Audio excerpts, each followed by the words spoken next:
Hello and welcome to yet another episode of the Ugandan Podcast. I am Rita Kanyamujuni, and this episode and all episodes of the Ugandan Podcast are brought to you by the Ministry of ICT and National Guidance.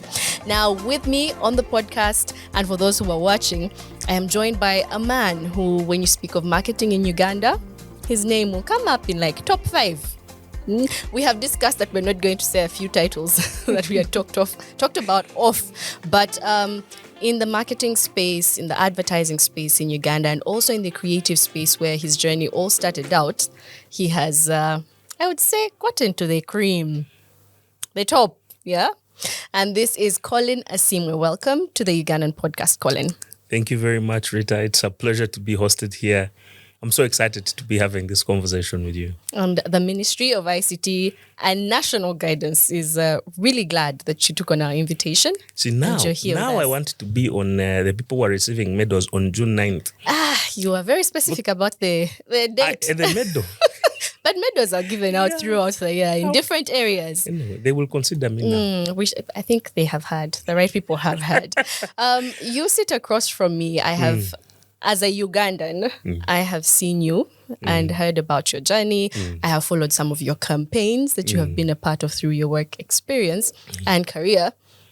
Tell us about what your journey has been like. We know of Colin now. We know of what I introduced you as, the cream in advertising and marketing. But what has your journey been like over the years? 16 years to be exact. Yeah, it's been quite a journey.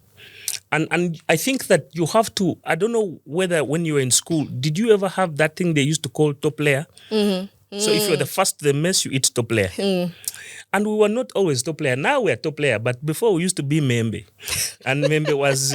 Let's first explain to the people what membe is, please, before we get into the thing. Rita, so when you make... posho or ugali, millet bread. Depending. Yes. So at the bottom of saucepan is if you use like a good quality flour, normally at the bottom is that sort of like hardened layer of posho. And in school, when we were young, it was really great because it was crunchy. It brought a really great texture to the food. And so you'd always say, I want... So the guys who are smart, and I realize this now, they always took the top layer because the top layer was where the posho was firm and it was dense. Yeah. The member was crunchy and tasty, but it was not always filling. It wasn't dense. There was nothing to satisfy you there. Yes. So and I sort of think about the journey for creatives like that, coming from member to become top layer. And that's, for me, that it's been... It started out, I think, back in 2006 when we started with a couple of friends. We started out the Lantern Meet. We started out as a society for poets to get together, young people to self-express, build confidence, polish language skills. And that ended up growing, and it became, the largest poetry society in the country. It spawned productions, it spawned publications, and some of the more notorious characters that we see today who are people who are alumni of the Lantern. Name drop. It's okay, you're allowed. Name drop. It's the Ugandan Podcast. You give us to just tell us. We want to know if the people we have been seeing and we're like, are they part of it? Well, no. I mean, I think Kaga Ngobi, who wrote the newspaper that morning, Edgar Kangere, these are all sort of known, Jason Taro, known practitioners and people who've sort of taken the poetry art form. And they always had interest. But I think that creating a forum where people could gather and sort of tell stories brought that into sharp focus. And at that time, what the university, and then I finished that. I was doing a degree in journalism and mass communication. And that was quite interesting because I came out of there and went into an internship at the university. They retained me. I spent a year doing that. And that's when I eventually now pivoted properly into public relations and events. And I did that for a while. And that was good. It was my entry into the corporate world and the world of brands. And I was so charged. I was so excited.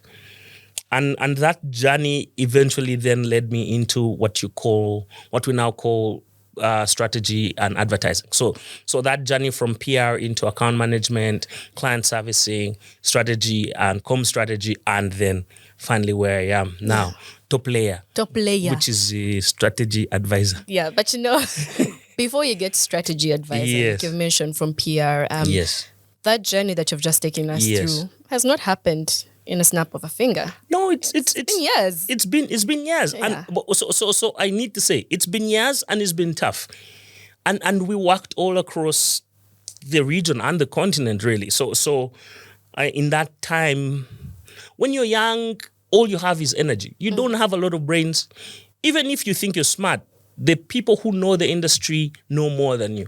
So you could be IQ smarter than them, but industry-wise, they're smarter than you. And that sort of, it takes time to unseat that kind of dominance and those kinds of hierarchies. And for us as young creatives, it's always about, and this is a really terrible reference, but the sons have to eat the fathers. So that's how you topple hierarchies and dominant hierarchies. Yeah. You must rise above and know everything that the old guard knew and then surpass them. Yeah. And that's how then art and creativity then renews itself. And so the people who I started out in the industry with, when I started out, they were there. I came into the industry and eventually left it and moved over to the client side. So I spent 12 years in the advertising business. Yeah. And eventually pivoted out and went into the client side on the marketing side. And there are people who I still left in the industry and they're still there. And they're doing good work. But I sense a but coming through from And the other they're side. doing good work. I think there was a thing with the intonation. So a lot of that is commitment to the craft. Yeah. But then it's also willingness to do the work, because the guys the work is so much that the people who are willing to do the work are the guys who get the exposure. And so in that time, we ended up doing work in Rwanda, we did work in Tanzania, we did work in Burundi, worked out of Cameroon, did work for South Africa, did work for South Sudan. I then ended up spending 2 years in Nairobi working there, doing strategy for agencies as well. And that's just in a sort of structured work environment. In terms of consulting, you've done work from across the continent, farther afield. You get clients, requests from all across the continent, referrals. And I then think about it that it is about the willingness to do the work. It is that, and when you think about, so a lot of people who then know my online profile think about Spartacus. They ask me, what is that? And I say, but it's tied into the beast mode. And the beast mode is the idea that if you're willing to leave nothing on the field, if you leave it all out there, then you live a life of no regrets. Yeah. But one would say beast mode, or, what you mentioned as if the willingness to do the work requires that you will get tired on some days. I believe you coming from Uganda to Cameroon to Rwanda to Tanzania, finding home in Kenya, which, by the way, the space in Kenya is quite competitive. It is. That means you're not sleeping, you're working 10 times harder to first understand the market and then do. And of course, they're looking at you like, you, Ugandan, what are you doing in our space? I find that Ugandans are really smart. And when you talk to Ugandans abroad, like, they really shine in their spaces. I think that I'm one of those people. But I'm also not very high on EQ. So I ended up saying things like, if you guys were really good, I wouldn't need to be here. And that made a lot of people uncomfortable and not liked, but my field of... You were doing your thing. It's barren. You were putting in the work. Yes. So when we talk about the work, the factors that, apart from the willingness to do the job, what other things would you say make your campaigns that you've been a part of, or the work that you have done in different countries, stand out and successful? So I think that great work is driven by three things. It's driven by culture. By culture I mean great work sits within the context of its time and its culture. So you think about the work that's being done for brands like Savannah Side out of South Africa. It's really impressive work. It's work that's in the time of the pandemic and sort of brands that are sort of evolving in that time. When you think about the golden era, and what I call the golden era of Ugandan advertising, this is during the telco wars and the beverage wars of the early 2010s. We could give examples, because at that time... Yes. Was it, okay, a few things. Different people were. We can name drop for a minute. Yes.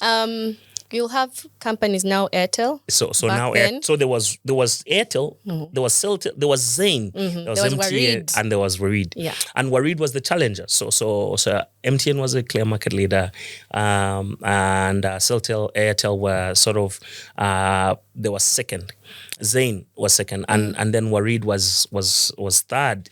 Actually, it was Celtel. It had already pivoted from Zain, and Warid was third, market challenger, entry, and even though they were not infrastructurally better than the incumbents, an aggressive sort of marketing strategy that sort of brought them front and center in people's faces.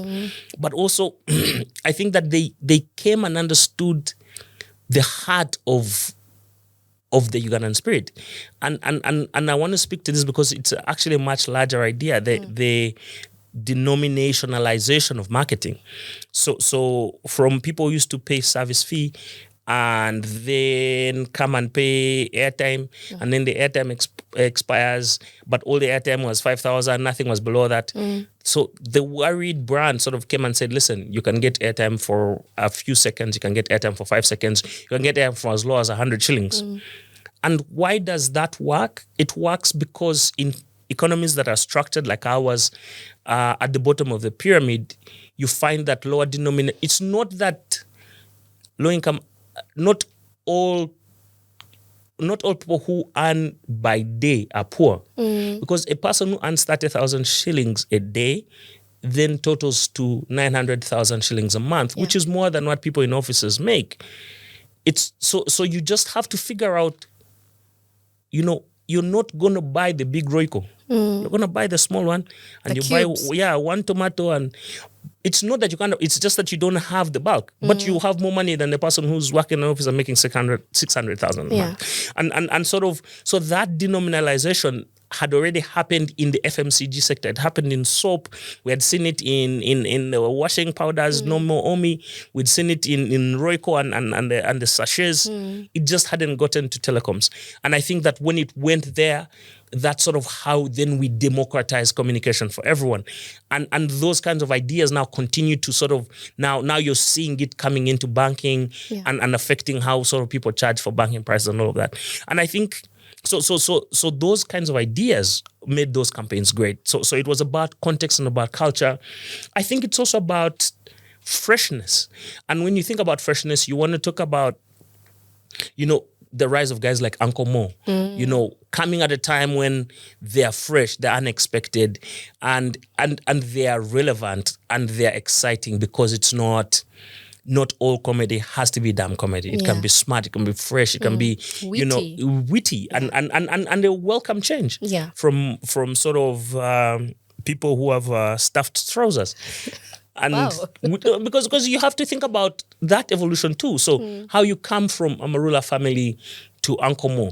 And that's also a journey. There's guys in there, there's guys who came who are one-hit wonders, the guys who continue to be upcoming after 10 years. They were there. They are there. And we see them and we know them. But also you have luminaries, people who've sort of led the category and shine the path for others to follow. So people like Anne Kansime, people like Salvador, they've sort of, by constantly refreshing themselves and renewing their art, they've remained on the cutting edge. And so all young people and artists who are sort of following in that path know that this is sort of how we're going to do it. Yeah. So, one thing, from all that you have mentioned, which are all important factors, you've mentioned it when it comes to the artists who are using it, but also the companies, is the need to be relevant and also to remain fresh. Yes. And many would say, what would you term as freshness? Because, now we're now looking at market for Gen Z, right? It depends on the brand that has come in. Yes. But the freshness is relative depending on the demographic that you're looking at. That is true. And as a person in advertising and marketing, you're having to look at a lot of demographics. Yes. Yeah? Yeah. So how do you keep on the lookout for this? That's a really interesting question. I don't know if when you're scrolling Twitter, sometimes you see people who they call Zinjastropas Twitter. I do. Yeah? I do. So now I have come to the point where I am part of the Zinjastropas Twitter. Zinjastropas. Did you ever think you'd be there? No, because I used to be the one calling people in the Tropas Twitter. And this is 10 years ago. And you don't know how bad it is until, like, people you've been talking to every week, and then it's graduation week and all of them are in graduation gowns. You're like, but wait, what? Like, what are we doing? Like, what happened to this platform? Yeah. Dinegwanga, nyalifuga. So, and like, it's so interesting. And I think that's how you sort of have to see the audiences and how we see audiences now. A lot of marketing has sort of tried to define audiences by their lifestyles and where they live. But that's a bit broken, because a guy who has a university degree could be a border rider because of, the unemployment situation. Yeah.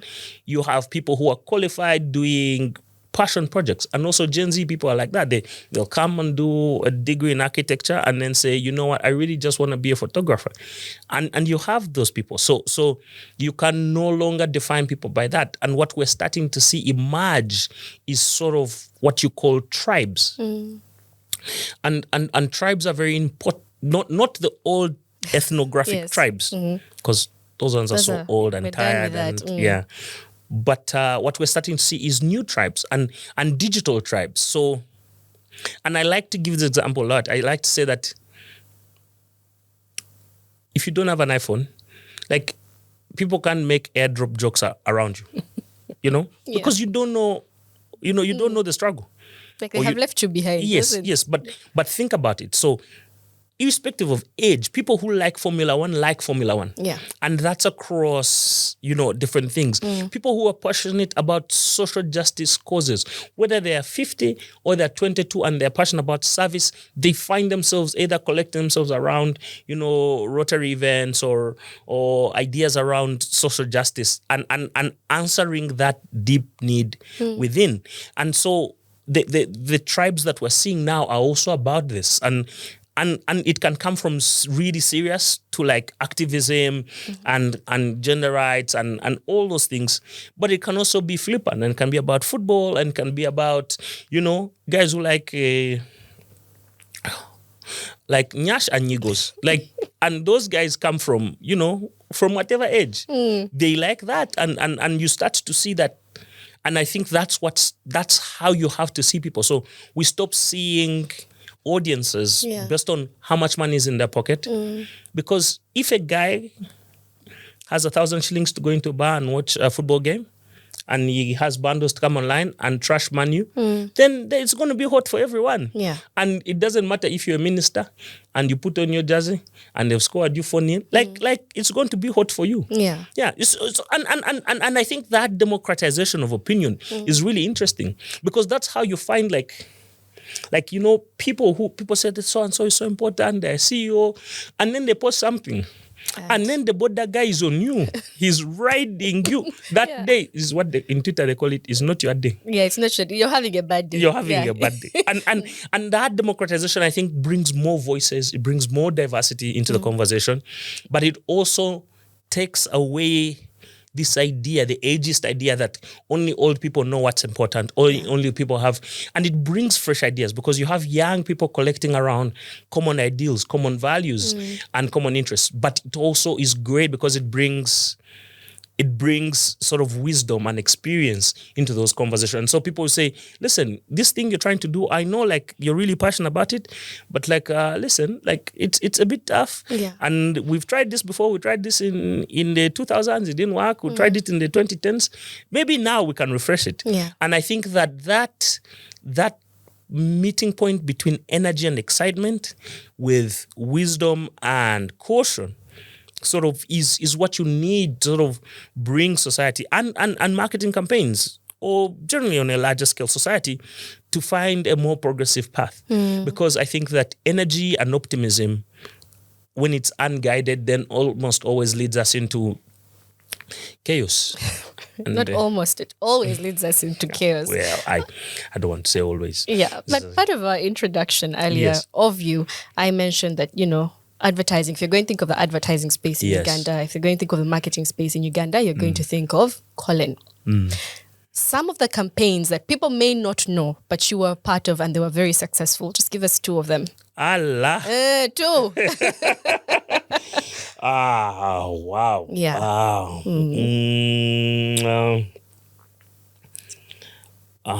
We can start from one in the earlier years and then one like a little bit closer to... No, so in the earlier years, we had no campaigns. In the earlier years, we were sort of like servants. We were hands, we were not heads. Okay, and heads. So there were people who were thinking, the who had some really big ideas. And you were executing. Yeah.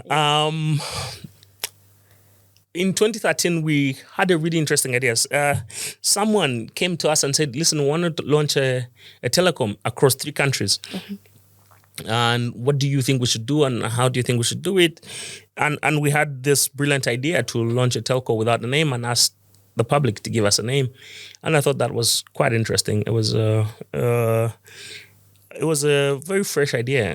And it was almost like, people think that business should know its name, but like if you're a business of the people, then the people should name you. Yeah.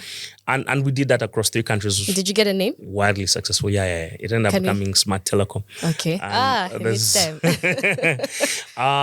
That was one. And then somewhere in 2015, I did a really interesting a novel idea. So I worked on a strategy and name campaign for a presidential candidate, which I can say sort of changed how we do politics and social media marketing in Uganda. Let's hear about this campaign. I know of the campaign. Let's hear about this campaign. So working on that, I was doing. I was contacted to work around the campaign brand names for John Patrick Amama Mbabazi, and we put together this campaign called Go Forward, and it was a really interesting hybrid for us. For me, think about someone who wanted to be where they were, but also wanted to move on and sort of say there are some broken promises and we want to sort of tell a fresh story. Yeah. And that's sort of how we then found, that beautiful middle ground between remaining with the values, the original values of the party, and then, but also finding a transition idea and a space to sort of take that forward. And so then we put that together for him, the Go Forward idea. And I think that since then, sort of the landscape of political campaigning and structuring for those things has changed significantly. And I'm proud of that work that we did there. Yeah. And then finally, I want to talk about some really interesting work I did out of when I was at this agency called the Metropolitan Republic, and we did some really interesting work for one of the leading telcos here, and they were bringing to market a loans and saving product, and it was quite new at the time.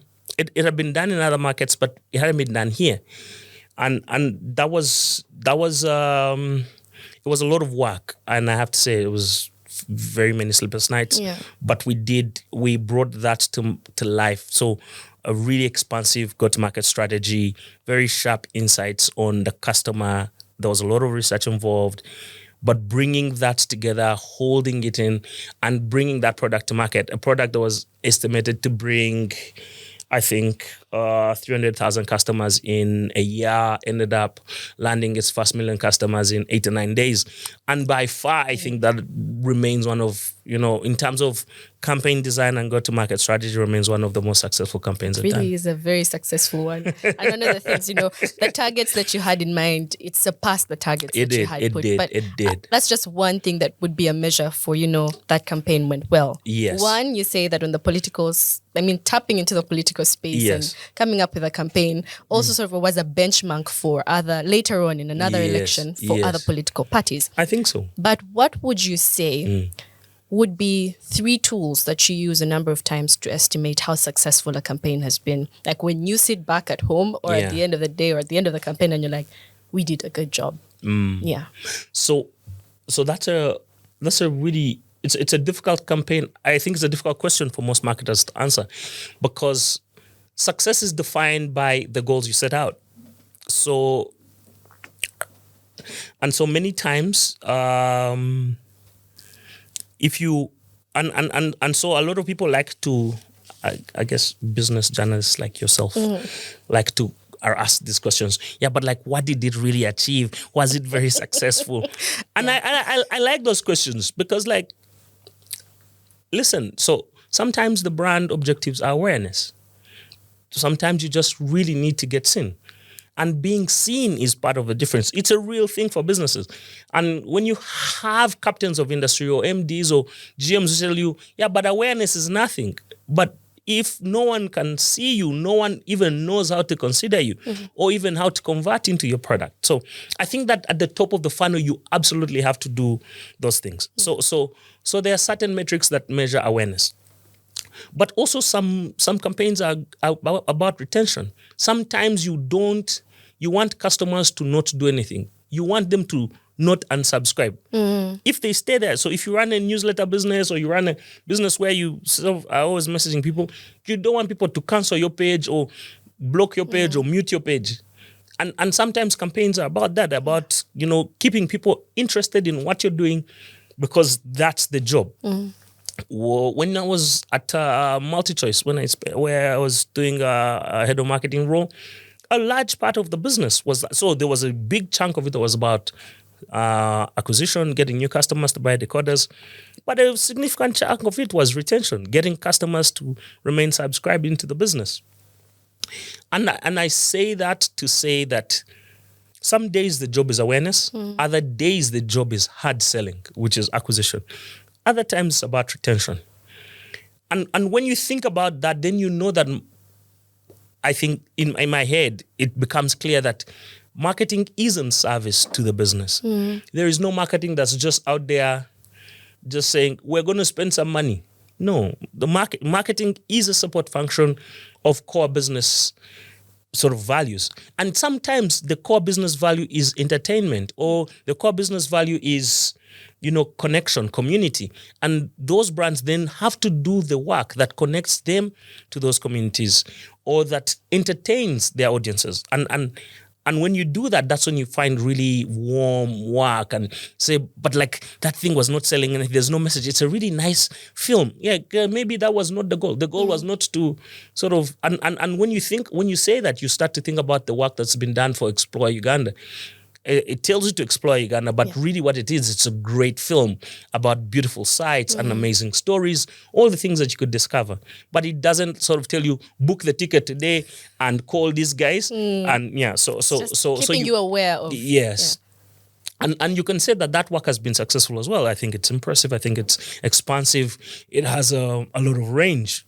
And so when I think about the success metrics for marketing, I definitely think about those areas. I think about what the goal is, but then is it doing what it's supposed to do? And largely about 85% of the time the marketing is in service of the business goals.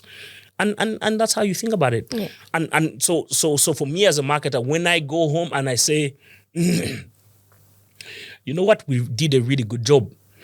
And someone says, but how? You say, oh, we did this, and then we saw this movement in the numbers, and we did this, and this was the goal, and then we overshot that goal by X.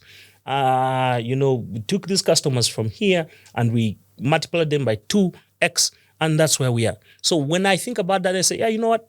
We're all right. We did okay. We did well. Yeah. Okay, we did all right, depending on how it went. You must be modest, because sometimes your haters are watching. You have to be humble. Now we're talking about the other side of it, which is great, the happiness when a campaign goes well. But there's also the side of, you pitch something to a client, or maybe it's a campaign that's running and there's backlash, or criticism that comes with it. How do you handle it? And also, have you had some of these situations? Because, hey, it's what? Earlier you had said 19 years, but we're now saying close to 2 decades. Okay, let's just put it close to 2 decades in this.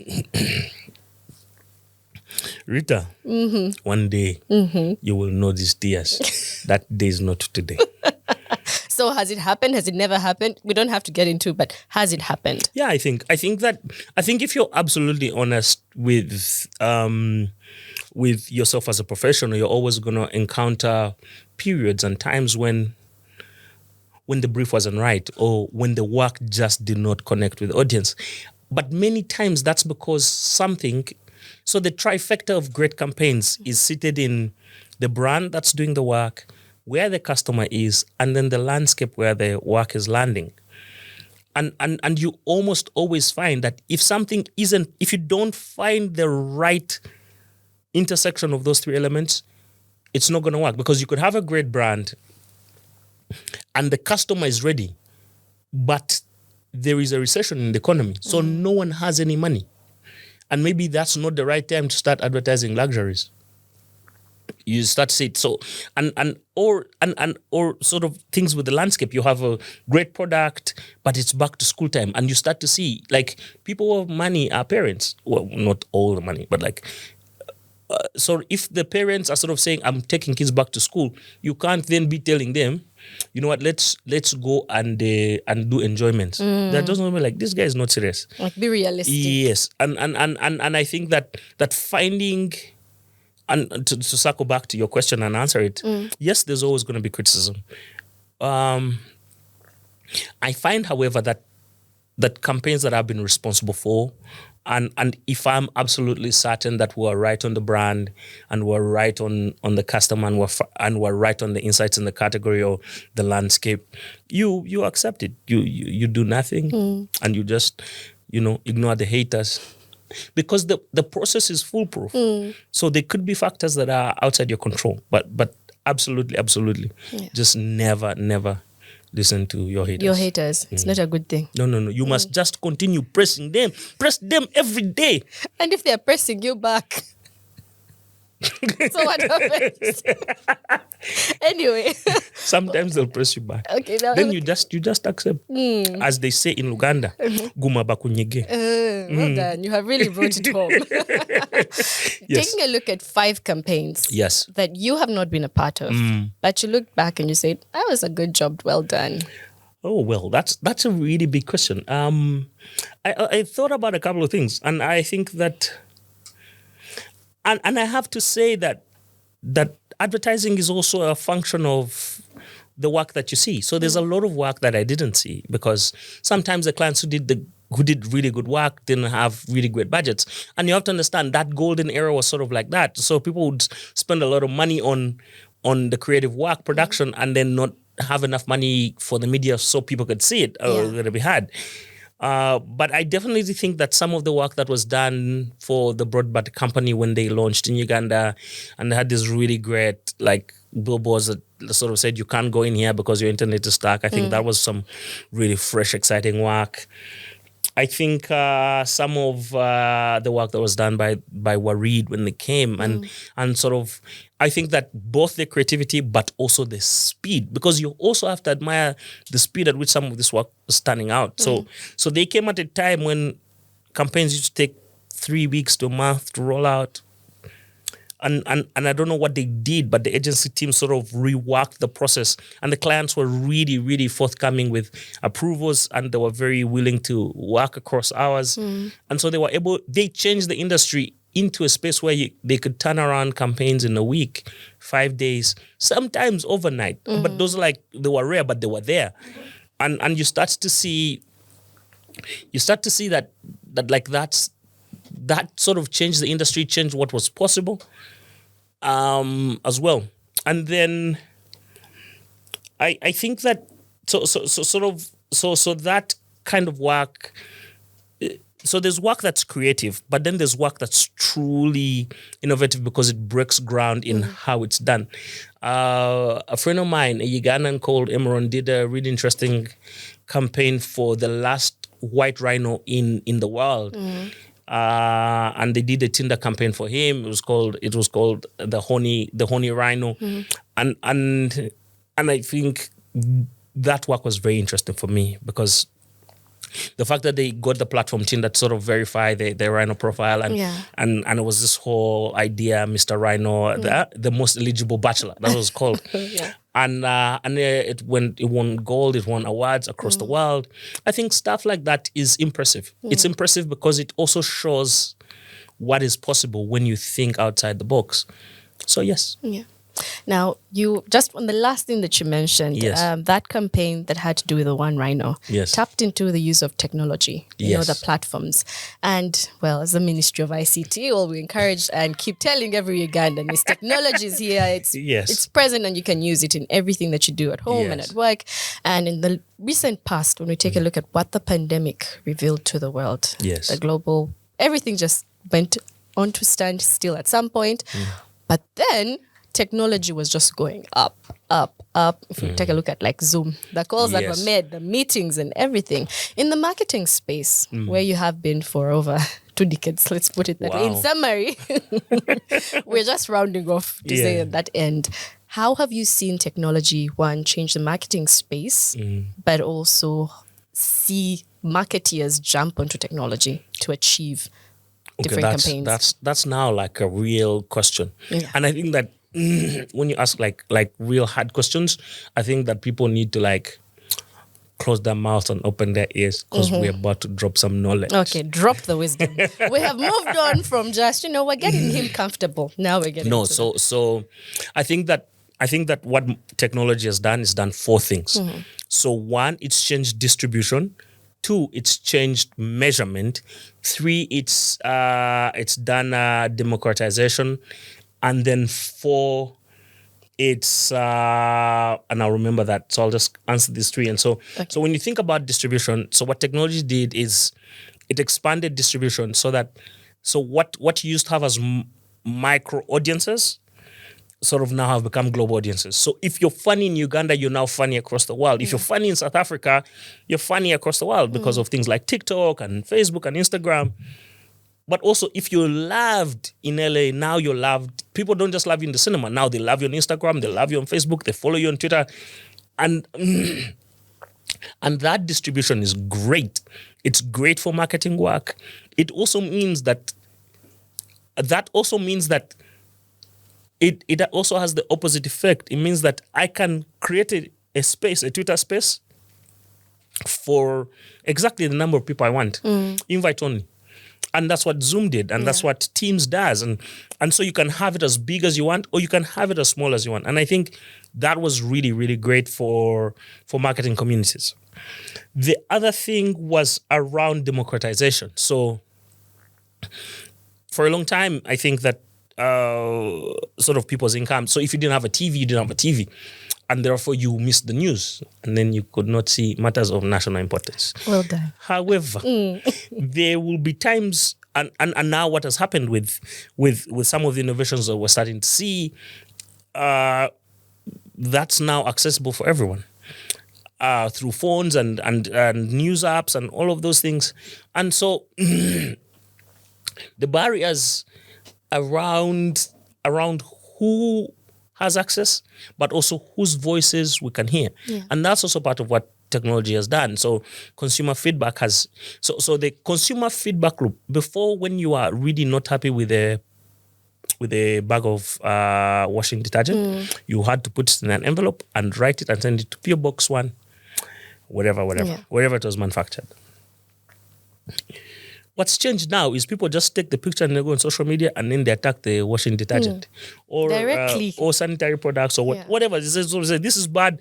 And so what has happened to consumers is they have closed the feedback loop. And it's closed so fast that, excuse me, that now the feedback is instant, the backlash is instant. So before, where you say we don't need to listen to those people, now you have to listen to them, because their voices matter now. Yeah, voices matter, but they also amplify. And so one day you're just out there minding your own business, you're a marketing manager, and then you're in the news. And then begins a 48 cycle of hell, where you are writing press release after press release.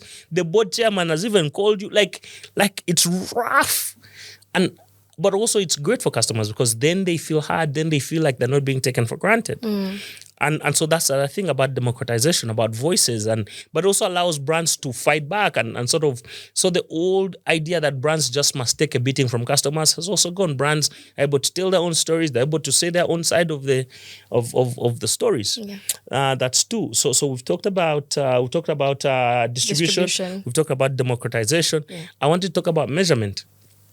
And now you can measure everything. So they're really interesting tools. The guys at Real Analytics, at Reforge, the guys at Ipsos, sort of they've become really, really good at things that were previously unmeasurable before. So radio, TV. So you can tell who's watching TVs, how many people are watching TVs. And I think the TV guys also know, because there's some of these things called GRPs, which tell you what fraction of audiences are actually tuned into your station versus other stations. And what that does, I think what that does is, and now of course, obviously the digital space as well, which is measured, and it changes how we invest money. It changes how we measure performance of our money. And ultimately, it also will direct how media channels or formats will evolve to ensure that they continue to take care of audiences and keep audiences' attention. Yeah. So I think in those three ways, that's sort of how technology has affected marketing and will continue to affect marketing for the foreseeable future. Yeah. So if we don't answer those things, but finally, I remember the final thing is it's around the skill sets. So now you have what they call scope bleed. And so you can no longer just be a marketer. You have PR marketing, then you have trade marketing, then you have digital marketing. So the technology has then introduced all these other facets of marketing in order to allow it to sort of spread and be bigger than what originally was. And so it's sort of become like a big domain with a lot of subdomains. Yeah, so it's that has only been possible. It's only been possible with the advent of technology. Yeah, but also with, as you mentioned, it has more so broadened, but has complicated marketing. Yes. Yeah, because there's a good side to it. But as you mentioned, there's now these different facets of marketing. And a person can wake up and say, I'm looking for one person to do all of this. Is that possible? Yeah, no. You can try and look for them. Cost cutting, the economy that we are in. And there are people who will tell you, I can do that. I can do it. I can do it all. Rita. Yeah, can you do it all, Colin? If you go out at this building and you go on Kampala Road there, you will find a guy who will take your money, excuse me, and say to you, you can do it all.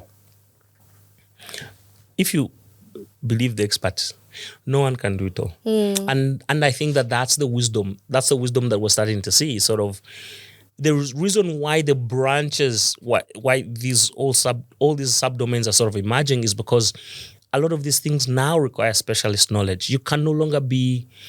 There is the beauty in being a generalist, but to be truly efficient, you have to get specialists.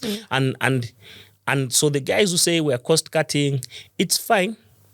I really think that it's okay. You just save your marketing budget and continue focusing on your main product. You don't need marketing. Because if you're not going to pay for it. I really think that we have to have the courage. And this is what we're talking about in the beginning when I was talking about the hard conversations and speaking truth to power. People have to have the courage to say, listen, there is a point where it's just pointless. Just close the marketing department and focus on production. Just like do the things. You don't need marketing if you're just going to be cutting the budget every week, abusing the marketing team, mistreating them, thinking like, they're not really core to the business. If you really don't think that they work, close the marketing thing and just, focus on what you need to do. Focus on sales or whatever.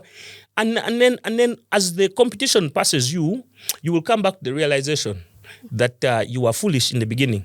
But I think that, we have to be able to say things to people and say to them, what you're doing is a mistake and it's going to cost you and it's going to be painful. And that's where we are now. I think that the function has proven itself over time as a reliable business cog. And people just have to respect that. Yeah. Yeah. No one can just wake up and do the job. And the budget needs to be there. Most people like to say, everyone thinks they can do marketing. The finance guy, the head of finance says, they can do them. Yes. People want this thing. The MDs thinks they can do marketing. Yeah. The head of sales thinks they can do marketing. Everyone thinks they can do marketing. It's okay. I think that marketers, and I think that sometimes it's the imposter syndrome when you say, you know what, I have to take people's feedback. No, you don't have to take people's feedback because you don't go and check on them when they're doing their finance, accounting things. You don't go and ask them what they're doing with their legal reports.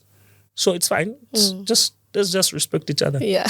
And you'd rather go to places where leave the table when respect stops being served. Yeah.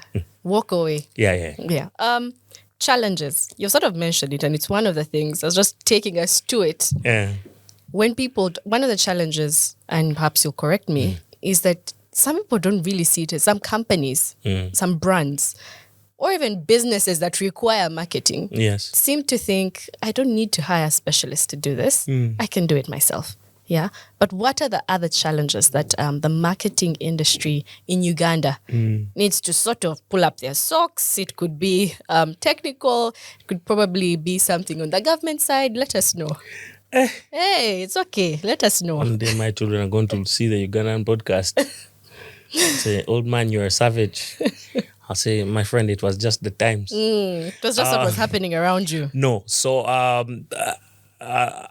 the interesting question is, I find that the marketing landscape different. So what's happened is we've spoken about the expansion of the landscape, but what there hasn't been is an expansion of the skill sets in the industry to sort of match all these rising needs. And so you find you have 19 fintechs sort of registered in the Fintech Association of Uganda,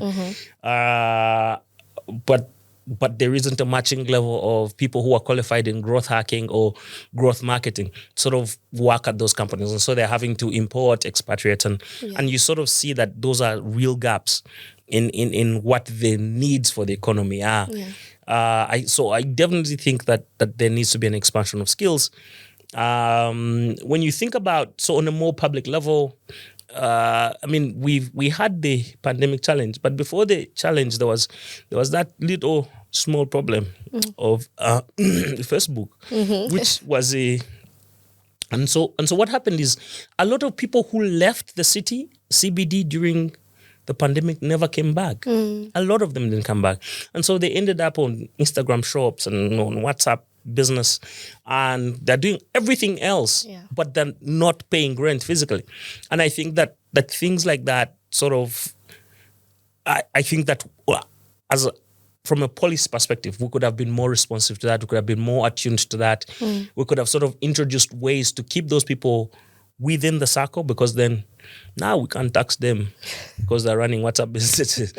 If we'd sort of been more responsive and said, listen, these are ways how we can work together, I think the opportunities to continue to grow that landscape and continue to grow that environment. So those are sort of the things that I see that needed changing. But I think so definitely skills, the fact that we could do, and don't get me wrong, like there's really interesting public policy initiatives that have been put in place. I think, Nita, you put a sort of a wide scale, like internet across the city. So those things work. I'm just saying there could be more to be done around this. And then finally, of course, I think there is a really, Ugandans are very funny people. Like when people from across the world encounter Ugandans, they find them hilarious. And that's when they try. And then even when they don't try, it's just the fact that it's so culturally diverse means that every time people from those different cultures are sort of interacting, there's always going to be some comic relief around it. And I find that we haven't created the right environment to tap into that and market that and really export that. So there's a lot of intangibles, I think, in Uganda that we aren't exploiting to sort of get onto the world stage and become cultural leaders. And yet we have the opportunity, we have the chance. We're just really complaining about small things like, and shit. Oh, you had to put it there. We're getting into a lighter part of the podcast as we wind up. Yes. And it's called Quickfire. Yeah. Quick fire. So I don't want you to think for so long. It has to be fast. First thing that comes to your mind. Okay. What's that one marketing phrase that should be given time to just rest? It's tired. It's really tired. And Ugandans in the marketing space should just stop using it. I will revert. That's it. Yeah, I will revert. There's no second. It's like it's a leader by far, by man. So I will revert. That's just absolutely the worst expression. Then 2, on manscaping. What's that one thing that men should not go a week without doing? Is it a haircut? I see you thinking for too long. Yeah. I think that definitely, I think that haircuts are essential and crucial, and they should be regular. They should be regular, as regular as can be. But if people are trying to grow out the hair, sometimes it's not for you. That's the reality. So in life, we're not equal. Some people are part of the beard gang, other people are not. So of the beard gang, what's that one thing they need to do? Always moisturize the beard. Okay. All right. If you don't moisturize the beard, it'll become dry. Okay, but why has the voice, the tone of voice just gone so low? The beard gang is calm. What? Is that how they speak? What happens there? No, it's a cartel. It's a cartel. I cannot tell you the secrets of the beard gang.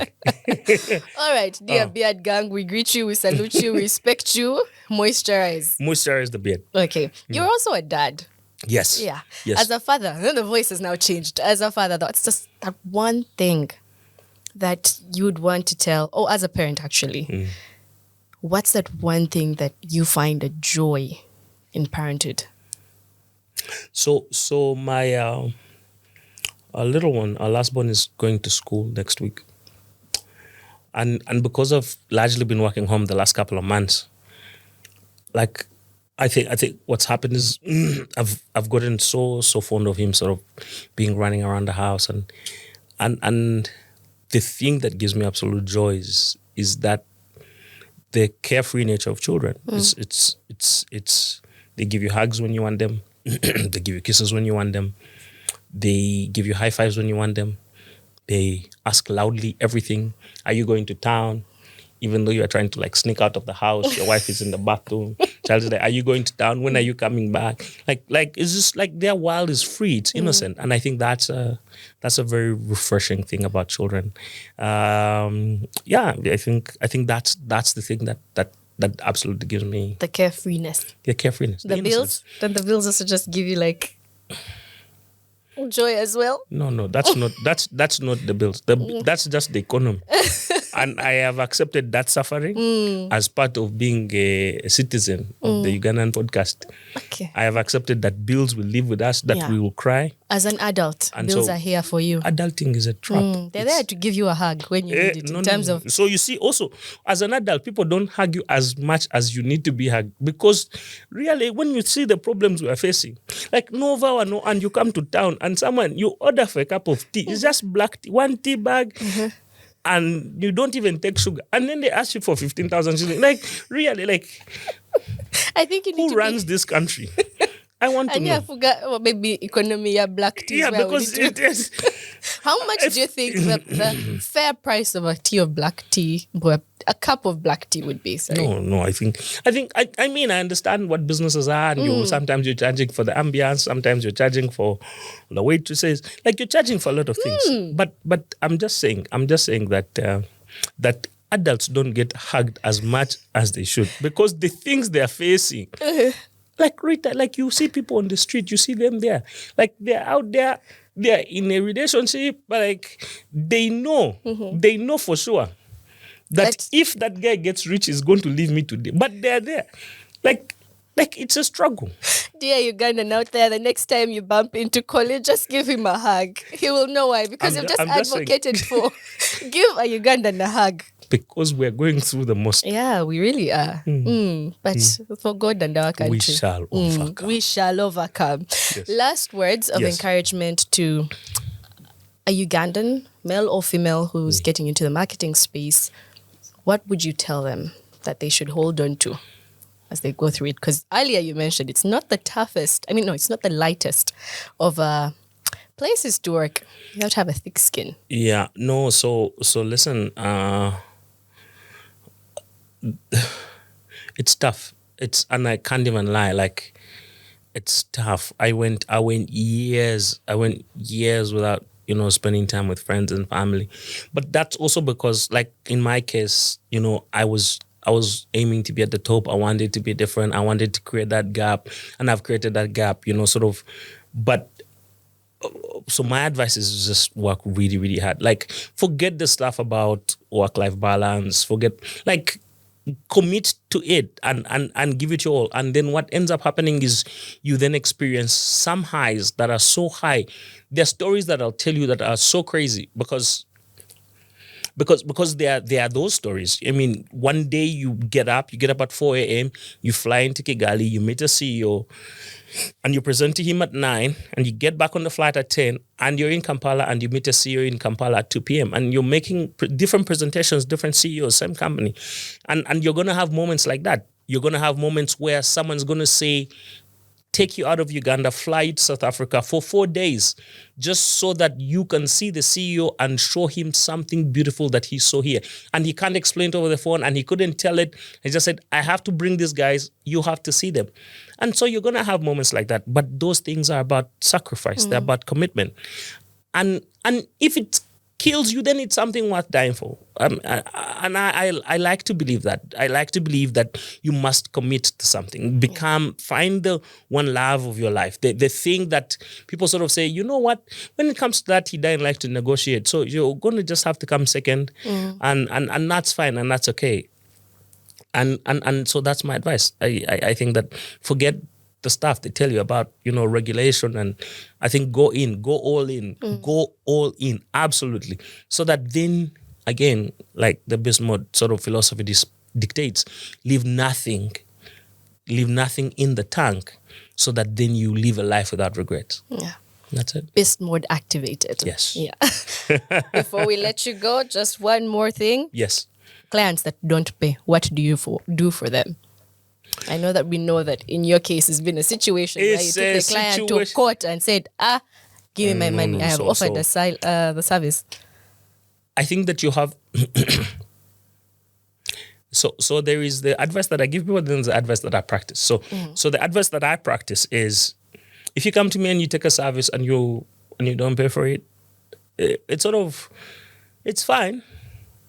If that's the last thing you're ever going to take from me, if that's the last service you're ever going to ask, but then you have to worry. If you phone me here now, if in 5 years I'm up here and in 10 years I'm up there, we're going to meet again. And I think that it's not that I forgive people, because I don't. It's not that I forget, because I also don't. But I just generally sort of say, every time that goes by without that happening, it just accrues interest. And then one day it's going to come back in full measure, and then I'm going to just come and carve out a piece of your liver and then take it. Like, it's just that.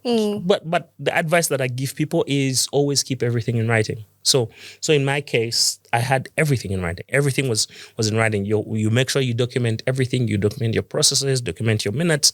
And what that ends up doing, so it's great for you for your processes, because then you always remember, work, insights, the things that are important in the moment. But then in the event that you sort of have to recall these events and sort of retell these events to arbitrators and third parties, then you have documentation. And that's sort of how you handle clients that don't pay. But even, some clients are really bold and they're very brave. And even when you have the documentation, they won't pay. And what you then do is, sometimes we've seen people revert to social media and sort of, and then that's how they end up kicking you out of the gig plug groups. And they say, no more gigs for you. Guys who are in the digital content business. I think that there are ways to escalate without necessarily sort of before. I think that going out on social media and in the public should be a form of last resort. There are definitely ways within the community that you can escalate the arbitrators. So if you're in the advertising space, there's the Ugandan Advertising Association. For clients who don't pay media debts, there's the Uganda Media Owners Association, and that serves as an arbitrator for media businesses or media houses for clients who don't pay. And so there's various sort of ways how you can intervene.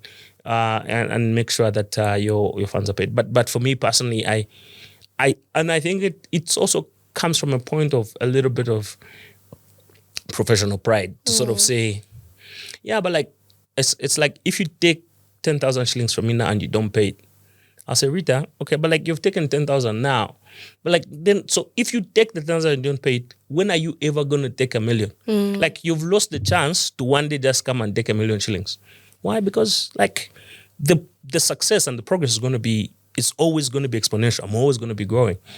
So what you've done now is just simply prevented me from sort of making this mistake 10 years down the road. Yeah. And that's, I think it's a wild view that I find I can live with. Yeah. You count yourself lucky when you see their true colors now and not later. Yes. Yeah. Yes. All right. Thank you, Colin, for joining us on the Ugandan podcast. I believe there have been a number of things if you're interested in the marketing space in Uganda, if you're a marketeer, or if you're intending to become one eventually. This is a conversation that you should maybe not listen to once, maybe twice, share with a few people in the marketing space, the advertising space, and also the creatives. Yes. Yeah. And for those who might come to you and say, oh, can they approach you? Are you approachable? Should we just keep to, how do we get to talk to you? So what we're doing is we're setting up a really interesting outfit called Sharks and Aces advertising. And what it does is it's an interesting strategy outfit that I've set up with. And what it does is it's sort of hinged on two ideas, motion and precision, because the day sharks stop moving is the day they die. So always in motion, and aces about precision. So it's sharks and aces, motion and precision. And you can find us on all our social media handles, and we'll sort of be able to take those questions, or if you have briefs and you want to give us some work, absolutely. Okay. Yeah. All right, absolutely. We'll keep you to that on the work bit.